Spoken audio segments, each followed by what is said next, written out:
Workout over. It's a deload week, so the workout literally went by like that. It was a quick workout. If you want me to make a whole thing on deloads and the science behind training, because training is a lot more confusing than most people say, just going in the gym and lifting weights, you'll get about 75% of your gains. But if you want that extra 25%, you gotta structure things, you gotta use progressive overload, you gotta increase volume over time. Deloads are important for injury prevention as well as reducing fatigue. So if you want me to make a whole video about that, let me know. That's besides the point.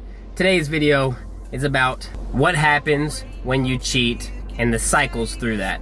So I'm gonna go through the cheat day, the day after the cheat day, today, and then probably 2 other days. This week was honestly a very bad example. I'll explain why, but I'll have my weight on screen, I'll put physiques, I'll do all this stuff. So sit back, relax, and I hope you enjoy the video.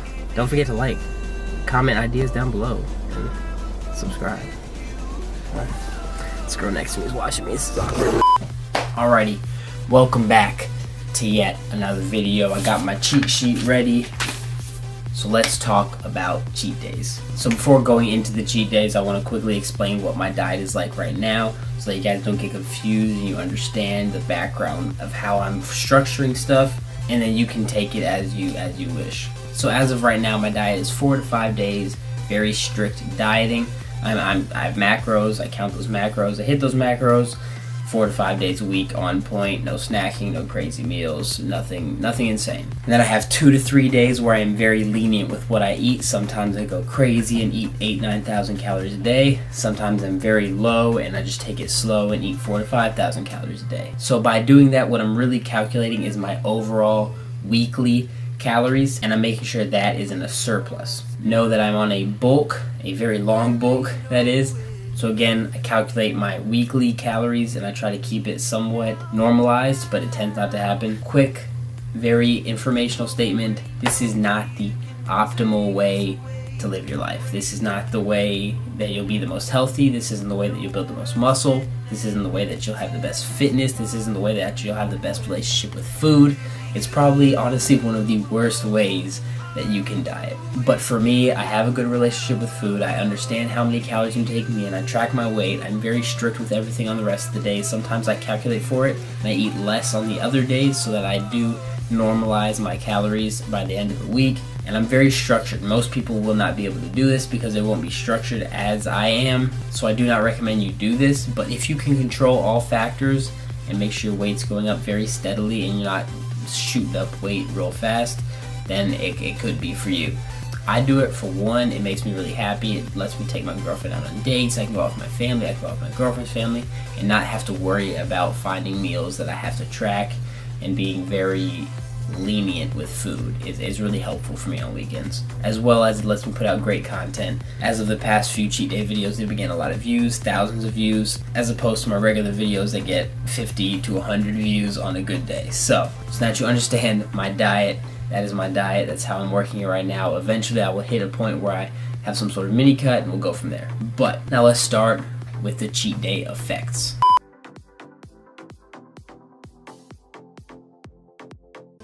So the first physique update I'm going to show you is day 1. This is before my cheat day.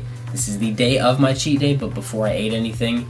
It was at 5 o'clock in the morning, very early.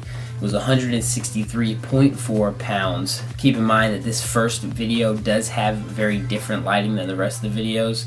It was quick, it was dark outside, I had to grab a real quick place to do it before I left. This cheat day, I estimated I ate around 5,000 calories and I did not work out. So my expenditure is very low and my calories are very high. And also keep in mind this is the first cheat day of the 2 that I did have.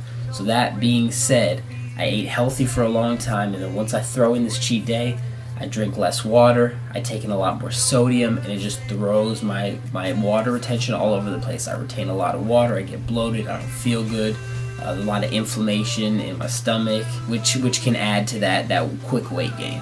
Then comes the second cheat day. I tend to be, again, a little less crazy on that second cheat day, and the inflammation goes down a little bit because my body's adjusted to whatever I've been taking, the saturated fat, the fried foods. My body kind of adjusts. So this day I weighed in at 165.6 pounds in the morning. This day I did work out, but it was a deload, so essentially I didn't work out. I took in estimated about 4,000 calories, could be more, could be less. Again, it's an estimation. And this day I took in a lot more water. I didn't take in nearly as much sodium. I ate a lot more fruit, so I'm detoxing, kind of cleaning out the body. So this is going to surprise most of you, seeing as I did have all those calories and I still cheated.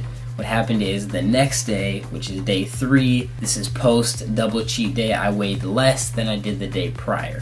And again, that's because of a lot of factors, being the amount of water, the fruit, the adjustment my body made to the foods that I was eating, the fact that my calories went down a little bit. All that can play a factor in me losing a little weight. But you can still see that I am still above the original weight of 163.4 pounds. So this is the day where I normalize everything. This is where I get back to my regular scheduled diet. I get back to working out normal. I do all this stuff. So this is the day I had a regular workout, no more deload. I ate about 21-ish hundred calories with strict macronutrients. I'm not going to break down my macros because it doesn't really matter. I took in at least a gallon of water, maybe a gallon and a half. I took in lots of fruits, got a good bit of fiber, went to bed at a good time, slept longer. All that could play a factor in weight gain, weight loss, etc., etc. Stress was low. So overall, it was a good rebound day to really cancel out whatever issues I already had. And this right here is today, post double cheat day and one regular day, so 3 days after the cheat day. I weighed in at 163.6, which is still about 0.2 pounds heavier than the original day, but that's besides the point. Again, keep in mind this day has different lighting as well, so it does look a little different, but I'm essentially normalized in weight after one full day off of cheating. So with all that being said, I want you guys to keep in mind that if you do plan on cheat days, or if you binge, or if you accidentally binge, you go out with your family, you eat a lot, you weigh yourself the next morning, you're 5, 6, 7, even 8, 9 pounds heavier. It's not fat. You didn't just gain 9 pounds of fat. It's almost physically impossible. The problem is when you leave that weight there and you continue eating more and more and more, and it builds upon and builds upon and builds upon. That's when it starts to store as fat, and that's when you gain that real fatty weight. So essentially, 99% of what you gain is just water retention, just water weight being held. Again, you get a lot of inflammation due to the fact that you're eating certain foods that you're not used to, especially if it's foods that you don't agree with, like donuts. I can't agree with, my body hates them, but I love them, so I still eat them. It just inflates everything. It just makes me feel disgusting. So with that being said, keep in mind, cheat days do not make you fat. Excessive cheat days in a long duration will make you fat. In most circumstances, obviously. So that's really what I want this video to be about. I want it to be about anyone that has like a binge, anyone that has a cheat day, anyone that goes out with his family, has a bad week of dieting. It's not a problem. Get back on schedule. Maybe counter it a little bit if you need to, and go from there. 3, 4, 5, 6, 7, 8, 9 pound gains after a few weekends is not a problem. You can easily reduce that. It is easier to lose fat than it is to gain it, I promise. With that being said, if you have any questions about cheat days, about how to implement cheat days, what macros I have, how many calories I eat throughout the week, anything dealing with diet, cheat days, nutrition, training, anything you need to know about, let me know down below, and I will answer every single question down there. And if it's a good enough topic, I'll make a video about it, because again, you guys know I need ideas. It takes quite some time to come up with random ideas to make videos about. This was recommended by my boy Nicholas T. He watches every single video. He comments on every single video. He is, as of right now, one of the top supporters of this channel, and I really do appreciate you, bro. I know you're watching because you watch every single video all the way to the end. So with that being said, if you have made it to this point, go ahead and comment blue pen down below so I know you've been watching. Sorry for the nip slip. And with that being said, do not forget to like, comment again, anything down below. I will make sure to get back to every single one of you. Don't forget to subscribe. That is the most important. You know that.